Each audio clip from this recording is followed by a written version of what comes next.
सो है dear student, स्वागत है आप लोग को आपका चैनल आर्ट्स क्लासेस में। तो आज हम कवर करेंगे इस वीडियो में क्वेश्चन संज्ञा किसे कहते हैं। क्वेश्चन जो है बहुत वीवीआई क्वेश्चन है। ये तो क्वेश्चन बच्चों से लेकर सभी के लिए है, क्योंकि कभी कभी ऐसा होता है कि व्याकरण के बारे में जानना जरूरी होता है। तो संज्ञा किसे कहते हैं उसका हम आंसर जानेंगे, शॉर्ट आंसर। तो संज्ञा के कितने भेद है वो भी बताएंगे आज इस वीडियो में, और उसका परिभाषा भी बताएंगे। ठीक है, उसका भेद का प्रकार का परिभाषा बताएंगे, उनका उदाहरण बताएंगे। हम सारा इस वीडियो में कवर करेंगे। तो अभी तक आर्ट्स क्लासेस चैनल को सब्सक्राइब नहीं किया तो आपसे रिक्वेस्ट है कि सब्सक्राइब कर ले। इसी तरह का एजुकेशनल वीडियो लाते रहते हैं। तो चलिए देख लेते हैं संज्ञा किसे कहते हैं। ठीक है, तो आंसर देख लेते हैं इसका। शॉर्ट में आंसर देखेंगे। आंसर क्या है? संज्ञा उस विकारी शब्द को कहते हैं जिससे किसी विशेष वस्तु कमा भाव और जीव के नाम का बोध हो, उसे संज्ञा कहते हैं। ये लॉन्ग आंसर हुआ थोड़ा। संज्ञा उसे कहते हैं जिसमें किसी विशेष वस्तु या भाव या जीव के नाम हो, यानी किसी वस्तु या व्यक्ति या जीव का जो है नाम होना चाहिए उसमें, उसे ही संज्ञा कहते हैं। दूसरे शब्दों में यानी आसान शब्दों में हम देख सकते हैं कि कैसा संज्ञा का परिभाषा देना है। तो किसी प्राणी, वस्तु, स्थान, गुण या भाव के नाम को संज्ञा कहते हैं। आप लोग को शॉर्ट आंसर देना है। लॉन्ग अगर समझ नहीं आ रहा है आप लोग को तो देखिए शॉर्ट में देना है।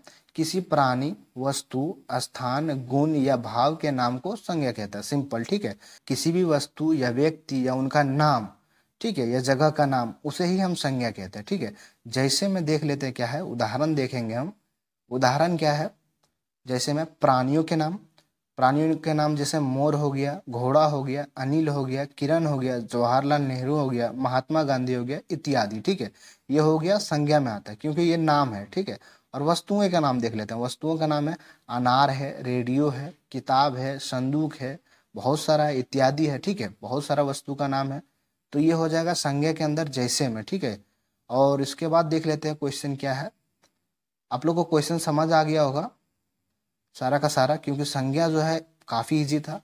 इसे किसी प्राणी, वस्तु, स्थान या गुण, भाव के नाम को संज्ञा कहता है। ठीक है, आप लोग को शॉर्ट आंसर दे देना है। चलिए नेक्स्ट देख लेते हैं। संज्ञा, संज्ञा जो है संज्ञा के कितने भेद है? तो संज्ञा के कुल 5 भेद है। कितने भेद है? 5 भेद है। चलिए पांचों का नाम हम बताते हैं इस वीडियो में। पांचों का नाम, पहला है व्यक्तिवाचक संज्ञा, दूसरा है जातिवाचक संज्ञा, और तीसरा है भाववाचक संज्ञा, और चौथा क्या है? द्रव्यवाचक संज्ञा, और पांचवा है समूहवाचक संज्ञा। और सारा का सारा हम सबका परिभाषा बताएंगे, व्यक्तिवाचक, जातिवाचक का। तो चलिए अगला पढ़ लेते हैं। संज्ञा के 5 भेद है, आप लोग देख लीजिए या तो स्क्रीनशॉट मार लीजिए। चलिए देख लेते हैं क्वेश्चन क्या है। चलिए क्वेश्चन देख लेते हैं। व्यक्तिवाचक संज्ञा किसे कहते हैं? व्यक्तिवाचक संज्ञा किसे कहते हैं? चलिए आंसर देखेंगे। व्यक्तिवाचक संज्ञा किसे कहते हैं?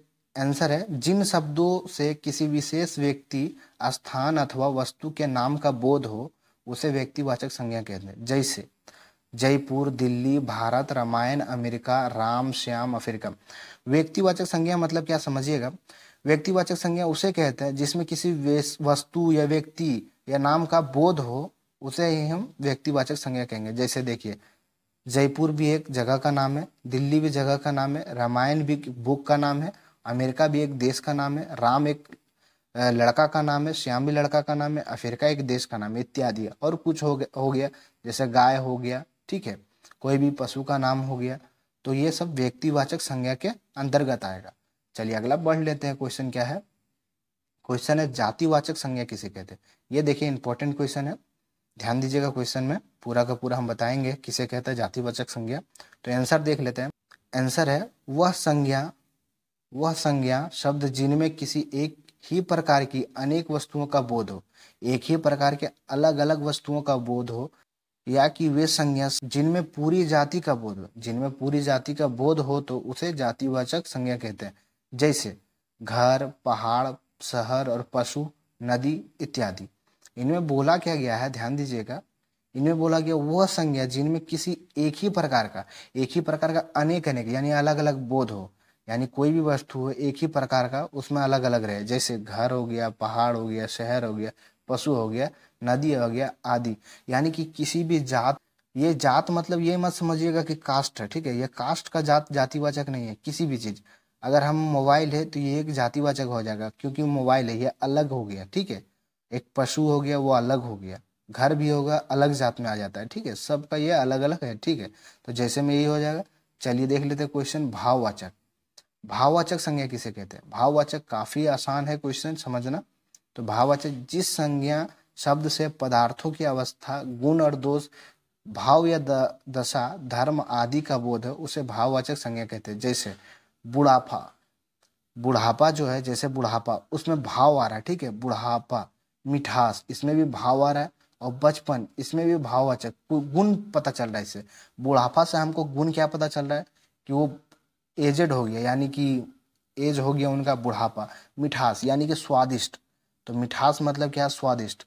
उसके कुछ भाव पता चल रहा है, गुण पता चल रहा है मिठास मतलब। और बचपन, बचपन में भी गुण पता चल रहा है, गुण दोष भाव पता चल रहा है। मोटापा में भी पता चलता है गुण और दोष और भाव, ठीक है। या तो धर्म या तो कर्म, चढ़ाई से, थकावट से, ये सबसे भाव और दोष और दशा का पता चलता है, ठीक है। तो इसका जैसे में यही हो जाएगा। अब भाववाचक संज्ञा किसे कहते हैं? आप लोग स्क्रीनशॉट मार के याद कर लेने से। चलिए देख लेते हैं द्रव्यवाचक संज्ञा। द्रव्यवाचक संज्ञा काफी इजी है। द्रव्यवाचक संज्ञा किसे कहते हैं? जो अवस्था द्रववाचक में पाया जाए, यानी द्रव तरल अवस्था में पाया जाता है, उसे तोला जाता है, नापा जाता है, उसे ही द्रववाचक संज्ञा कहते हैं। ये आसान भाषा में आपको बोले तो यहाँ पे दिया गया है, वह शब्द जो किसी तरल, ठोस और धातु या धातु, यानी ठोस या तरल, धातु या अधातु पदार्थ, द्रव आदि का बोध हो, उन्हें द्रववाचक संज्ञा कहते हैं, ठीक है। आसान भाषा में समझिएगा, द्रववाचक संज्ञा अग्नीय होती है और इन्हें ढेर के रूप में तोली या मापी जाती है, यानी कि जिसे तोला या मापा जा सके उसे ही द्रववाचक संज्ञा कहते हैं। आसान भाषा में आप लोग बोल सकते हैं, जिसे मापा या तोला जा सके उसे द्रववाचक संज्ञा कहते हैं। पदार्थों का नाम देखिए, जैसे दूध, दूध को नापा भी जा सकता है, तोला भी जा सकता है, ठीक है। तेल को भी नापा भी जा सकता है, तोला भी जा सकता है। घी को भी नापा भी जा सकता है और तोला भी जा सकता है। पानी को भी नापा भी जा सकता है और तोला भी जा सकता है। दही को सेम, जूस को भी, मोबिल को भी और पेट्रोल को भी, सबको नापा या तोला दोनों जा सकता है, इसीलिए इसे द्रववाचक संज्ञा कहते हैं, ठीक है। चलिए लास्ट देख लेते हैं। 5वां नंबर था समूहवाचक संज्ञा। संज्ञा के 5वां भेद था वो समूहवाचक संज्ञा। क्वेश्चन देख लेते हैं। चलिए क्वेश्चन क्या है? समूहवाचक संज्ञा किसे कहते हैं? तो इसका देखिएगा, काफी आसान है। जहाँ पे किसी समूह, कहीं पे समूह रहता है ना, यानी कि भीड़, यानी चाबी का गुच्छा, अंगूर का गुच्छा, यानी एक से अधिक अगर वहां पे वस्तु हो तो उसे समूहवाचक संज्ञा कहेंगे, एक से ज्यादा, ठीक है। तो यहाँ पे देखिए क्या कहा गया है क्वेश्चन में। क्वेश्चन है, वह शब्द समूह जिसका उपयोग किसी वस्तु, व्यक्ति के समूह का बोध कराए, समूहवाचक संज्ञा कहते हैं। दूसरे शब्दों में समझे, आसान शब्दों में, तो वह शब्द है जिसका इस्तेमाल किसी समूह को परिभाषित करने के लिए किया जाता हो। जैसे में झुंड हो गया, देखिए बोले ना, झुंड में क्या है? बहुत सारा आदमी रहता है। भीड़ हो गया, मेला हो गया, परिवार हो गया, परिवार में भी बहुत सारे आदमी रहते, एक नहीं रहते, ठीक है। और टीम हो गया, टीम क्रिकेट टीम हो गया, जैसे उसमें भी 11 आदमी रहते हैं, प्लेयर रहते हैं। सेना हो गया, सेना में बहुत सारे लोग रहते हैं।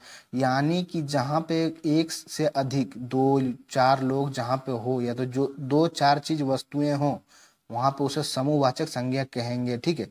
जैसे चाबी का गुच्छा हो गया, अंगूर का गुच्छा हो गया, ठीक है, इसे समूहवाचक संज्ञा कहेंगे।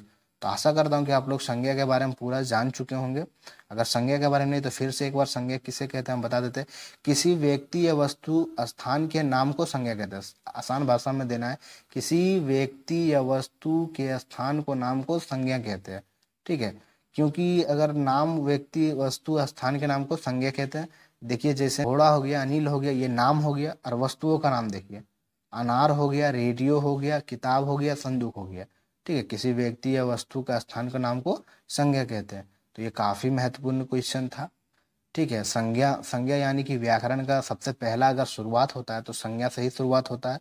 संज्ञा आ गया, उसके बाद सर्वनाम हो गया। तो आप लोग को अगला क्या चाहिए वीडियो, आप लोग कमेंट करके बताएं, उसी का हम लेकर आएंगे।